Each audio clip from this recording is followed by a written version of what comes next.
In this tutorial, I'm going to show you how you can add members to your Facebook Messenger group chat. As you can see, I have here this group and I'd like to go ahead and add a member.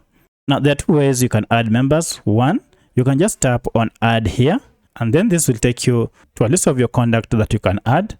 Alternatively, you can as well tap on members here and then use this option called add. If you tap on this, now you can go ahead and add any of the members that you so wish. To add a member, just tap on the member like that and then add.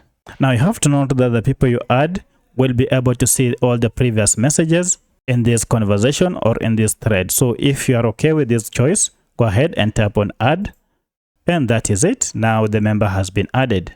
So that's how you add a member on Facebook Messenger group chat.